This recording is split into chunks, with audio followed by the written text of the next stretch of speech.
Razman Nasution baru-baru ini menyatakan keinginannya untuk mengadopsi Laura Meizani alias Loli, putri sulung Nikita Mirzani. Keputusan tersebut muncul setelah Razman terlibat dalam masalah antara Loli dan ibunya. Razman menjelaskan bahwa saat ini ia sedang mempersiapkan berbagai dokumen hukum yang diperlukan untuk proses adopsi tersebut. Ia juga menegaskan bahwa proses adopsi ini hanya akan dilakukan jika Nikita Mirzani memberikan izin dan merelakan anaknya untuk diasuh oleh orang lain. Menurut Razman, ia masih mempertimbangkan dasar untuk mengadopsi Loli. Terlebih, Loli masih memiliki ibu meski ia mempertanyakan mengapa sang ibu tidak mau merawatnya. Salah satu alasan utama yang mendorong Razman untuk mengadopsi Loli adalah permintaan langsung dari Loli. Razman mengatakan bahwa Loli membutuhkan sosok orang tua yang dapat memahami dan mendukungnya. Ia juga menambahkan bahwa prioritas utama setelah adopsi adalah memastikan kelanjutan pendidikan Loli yang sempat terhenti. Nah, gimana nih menurut netizen yang terhormat? Silahkan berkomentar ya. Kalian udah ada yang nyimak belum? Udah ada yang dengar belum? Konferensi pers yang diadakan oleh si botak. Dimana dalam wawancara tersebut si botak mengumumkan bahwasanya dia akan mengadopsi si Ilol.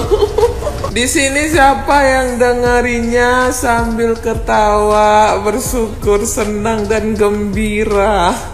Pasti dalam hati kalian mikir, nah baguslah, nah syukurlah, nah tinggal nunggu waktu aja biar dijadikan korban kedua oleh si Ilol. Siap-siaplah kau ya botak, siap-siap kau botak dimaling kundangi sama si Ilol. Cocok, memang cocok dia masuk kakak kau, botak. Loli lagi.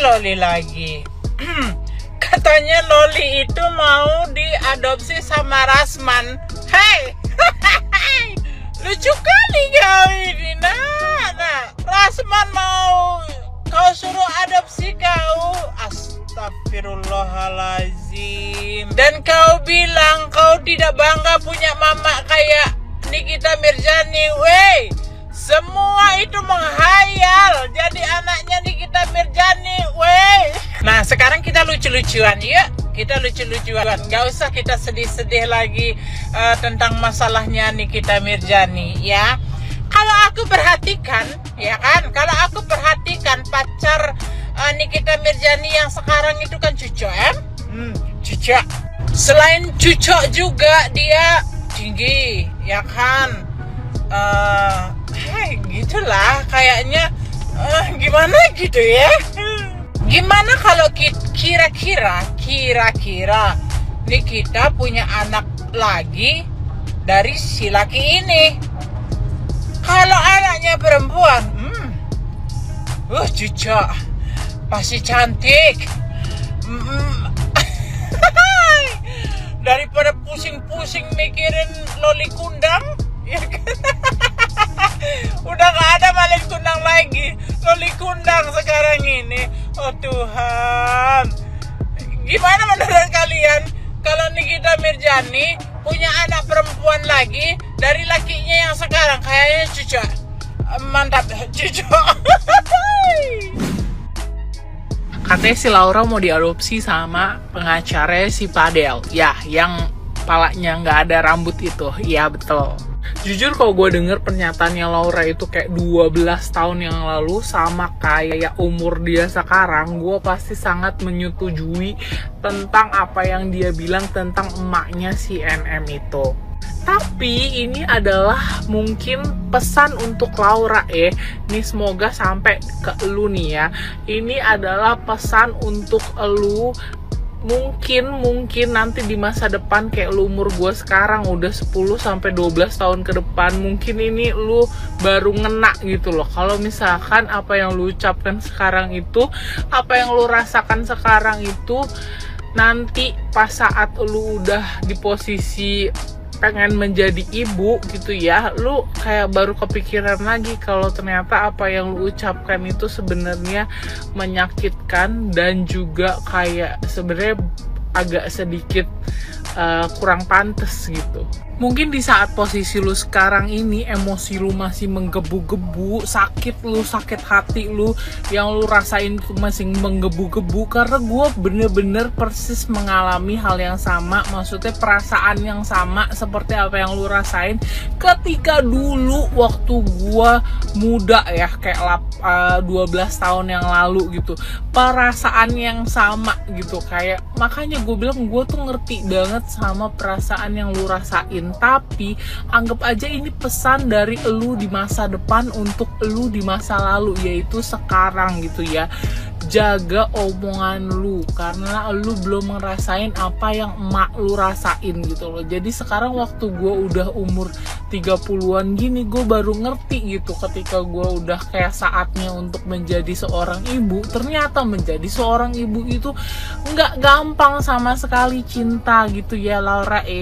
Mungkin saat ini lu kayak tutup kuping gitu, apapun yang orang bilang itu kayak nggak bener. Yang bener itu perasaan gue, lu pada nggak tahu apa yang gue rasain gitu kan ya.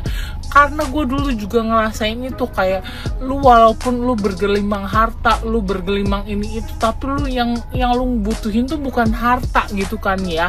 Yang lu butuhin tuh orang ngerti perasaan lu gitu kan ya. Makanya lu bisa berucap seperti itu waktu konversi pers, karena sakitnya tuh udah sakit banget. Karena gue juga dulu merasakan hal yang sama gitu loh.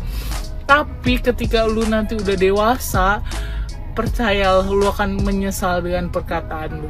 Maaf udah malam. Karena apa? Karena kalau sekarang lu ngerasa semuanya serba bisa, gue bisa kok tanpa emak gue gitu ya. Tapi ketika nanti 10-12 tahun lagi lu ada rintangan segala macam yang kayaknya nggak ada nih yang bisa bantuin lu, cuman ada emak lu di situ yang berdiri siap untuk bantuin lu. Dan saat itu adalah saat yang paling kayak malu gitu loh, kayak dulu gue nggak suka, tahu-tahu kayak ternyata gue butuh gitu. Dan ketika lu udah mau menjadi seorang ibu dan lu baru menyadari kalau seorang ibu pada saat itu hanya melakukan yang terbaik yang dia bisa, she's just doing her best at that time gitu loh. Kayak gue tahu nggak ada semanusia yang sempurna, tapi dia cuma melakukan yang terbaik menurut dia. Apalagi emak lu itu single parent, nggak ada yang bisa buat tukar pikiran, nggak ada yang bisa buat cerita segala macem gitu loh, menaruh bebannya itu ke orang lain gitu, ngerti nggak? Nah makanya sekarang coba lu pikirin baik-baik, katanya lu mau diadopsi kan sama dia.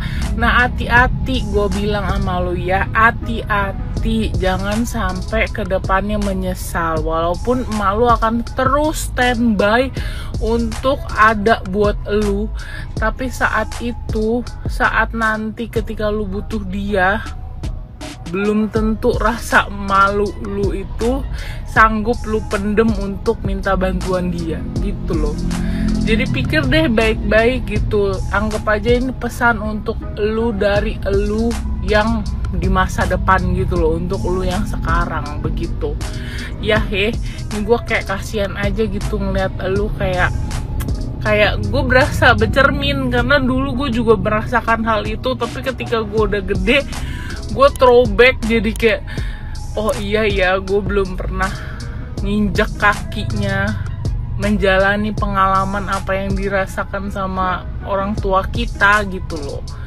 Gitu deh pesannya ya, semoga lu paham.